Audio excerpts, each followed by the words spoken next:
yoga teacher training, no one knew what yoga was. And they thought I was a kook, for having done what I did. That's how much people knew about yoga in 1997 in Cambridge. And I just remember in 2007, Lululemon made, I think it was $400 million in gross revenue.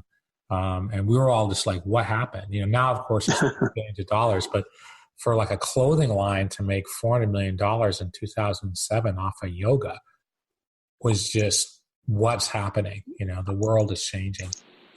So yeah, it was a wild ride, and there was some, there was a lot of learning and choices that I had to make along the way. But, I'd say, I think I was a teacher. I've been teaching for 6 years when my daughter was born and 8 years when my son was born. And so I had to change how I was teaching and how my business looked to become part of a family that way. My wife and I have been running our business. My wife has been running the business for us for 18 years. And wow. So we had to refashion our business around our children and around, kind of going from that startup mode, where it's just by any means necessary running studios to like, how do we make this thing a sustainable lifestyle? And so that's also been part of the learning curve. And so we moved to Santa Cruz, California 11 years ago. And it's part of this, like, hey, this is going to be the way we put our kids through college. This is going to be the way we spend the rest of our lives. Let's find some balance, And so within that kind of goal rush mania of the early days of yoga, there was this all of a sudden, wait a minute, we should probably create a sustainable lifestyle in the middle of all that. Yeah.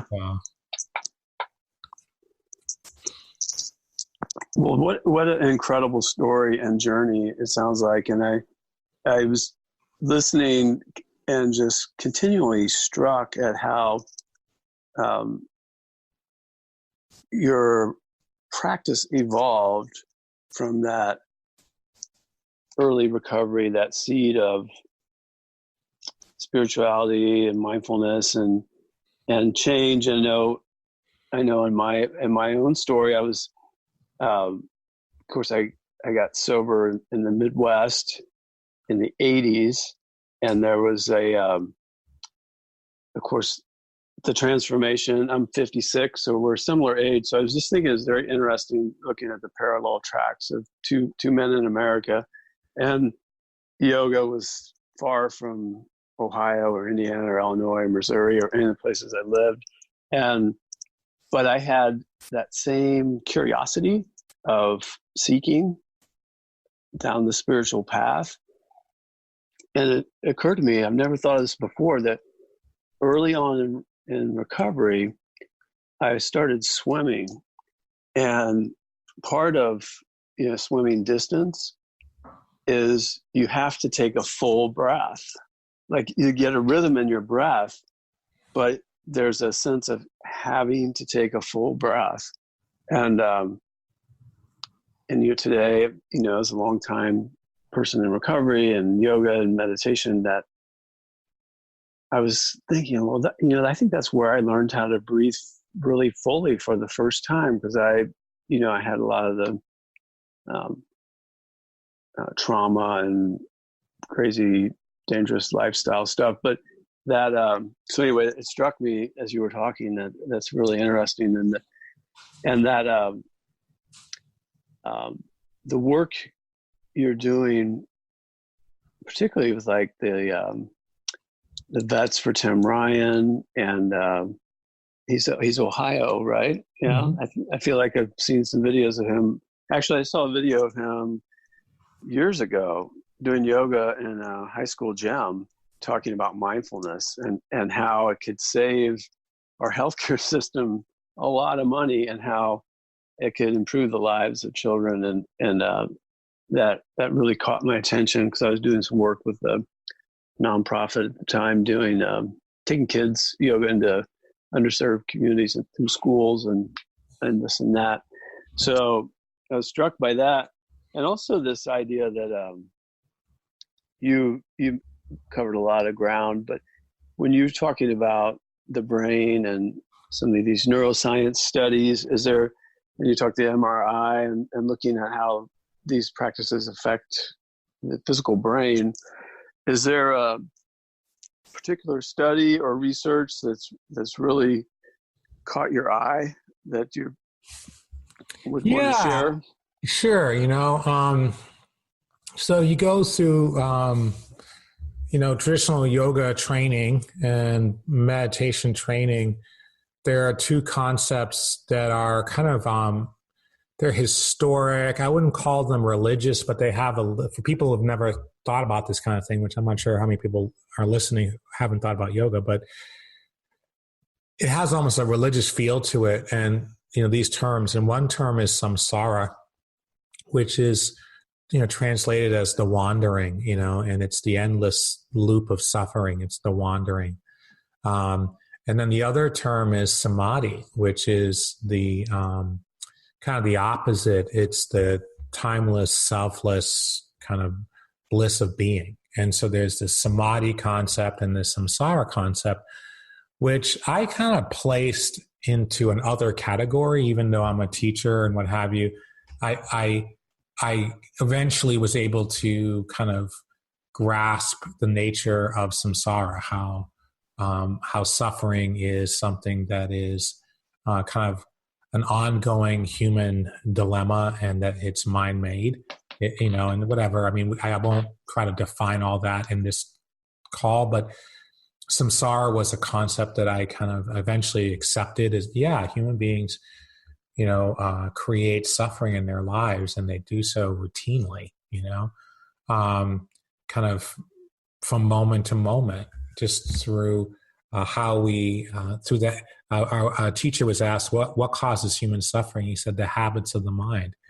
So just the habits of our mind, we kind of see the glass as being half empty and then cling to that perspective. And so I kind of agreed to that. And then samadhi was something that eventually, through very intense meditation training, I began to experience more regularly. And eventually I'm familiar with the state of timeless, selfless awareness, and I enter it throughout the day. And it's a resource for me, both from it replenishes me to be in that kind of that blissful state, but it's also truth telling. It's where I connect to what's real. And so the time and self are mental constructs, and they often obscure reality. And a phrase for what I'm talking about is, I see a mountain as a mountain and not as a commentary on myself. So if I see a mountain as a commentary on myself, that self is obscuring reality. If I'm measuring the world by myself, that self is a poor measure. And so samadhi is something that's become a resource in my life, as has this knowledge of samsara, of the nature of human suffering, what causes it and what cures it. And so these were these concepts that, 20 years into it, I figured out what they meant to me. And, and I'm part of knowing what they mean to you is realizing that they mean something different to everybody. But sure enough, Judson Brewer is this researcher out of UMass Medical. He's been at Columbia, he's been to Brown and Princeton, he's been on the staff there. And now he's the director of a big research wing at UMass Medical, which is the same place that John Kabat-Zinn came out of. Right. And he did this huge study on mindfulness and treating addiction. And he published kind of his findings in a book called The Craving Mind. And I read it, about 6 months ago. And I was blown away by his depiction of, if you put someone in a MRI and have them just tell them to do nothing, a portion of the brain lights up, which is described as the narrative network. And so if you're just told to sit down, do nothing, within 2 or 3 seconds, the narrative network lights up. And this corresponds to samsara. Your mind starts to wander to the past and to the future. It creates a self. And the research is that the wandering mind is an unhappy mind. This wandering creates unhappiness. And it's our default mode. So they're also describing it as the default mode network. That our default is samsara. And this is what the Buddha said. This is what Patanjali said thousands and thousands of years ago. And this is what I was pondering for 20 years when I thought about the term samsara.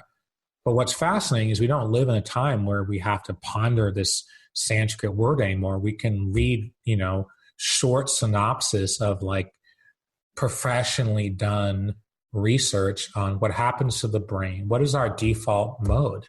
And our default mode is the wandering mind, and the wandering mind causes suffering. All right, so that's the problem. Samsara is in fact the problem. Well, when someone meditates, there's another network that's called the experiential network, which is characterized by timeless, selfless awareness. So with training, you can cultivate the experiential network, which is timeless, selfless awareness, which is samadhi. And so we have the default mode, and this is basically what's been set up for you in like if you look at the teachings of yoga, they have, there's samsara, this the default mode, this kind of this ground zero of like your day one of practice, you're just kind of lost in samsara. And then with practice, which is literally the intentional driving of neuroplasticity, with practice, you can spend more and more time in the experiential network, which is what I just described 2 minutes ago about my own life with samadhi. With practice, you can spend more and more time resting in timeless, selfless awareness. And that more and more time thing has been quantified. I don't have the book in front of me, but one of the things that one of the studies that they were citing is in a fairly short amount of time. I think it's like a 6-week study that was done. For some reason, I'm thinking Toronto, but you can buy the book and read it. But in a very short window, like a 6-week, 2 nights a week kind of window, they were able to see an increase in the activity in the experiential network. And so there was a decrease of samsara and an increase of samadhi. There was a decrease of suffering and an increase of the bliss of being through what yoga people call practice. My friend who's a physical therapist calls driving neuroplasticity.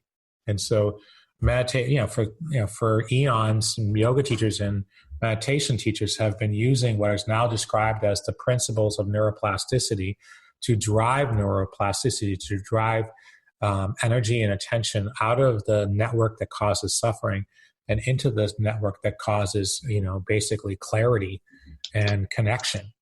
And that's just been that's been ongoing. That is what Buddhism is. That is what yoga is. But with the research now, we can see why yoga and Buddhism have persisted over the millennia as practices that people describe as beneficial. Right. Well, that's so for our listeners, that book, The Craving Mind, who was that author again? Judson Brewer, Brewer, Judson Brewer, The Craving Mind. And the foreword by John Kabat-Zinn is a must read. It kind of everything I described, he kind of captures perfectly. Mm-hmm. Oh, and by the way, guess how? So you can bring your attention into the present moment and into the experiential network, but the way that you know how you stay there? You stay there by letting go of control. You know how you leave? So there's the bliss of being. You know how you leave the bliss of being? You leave the bliss of being by trying to make something happen. If you try to make something happen, it won't. So sounds like self-will. Self-will run right. It's counterintuitive. That's like it's paradoxical. To really achieve what we're capable of, we have to learn how to let go of control. Right. Well, and you described that so well. And kind of while we're in this conversation, in recovery, step work and that process fosters a certain amount of self-awareness. And then you described this self-awareness coming out of meditation and yoga. I guess the question would be, when did you really, I think I've known you about 10 years. I first met you and we did that year-long. I took your advanced teacher training in 2013. And I just feel like you're one of these really most self-aware men that I've met.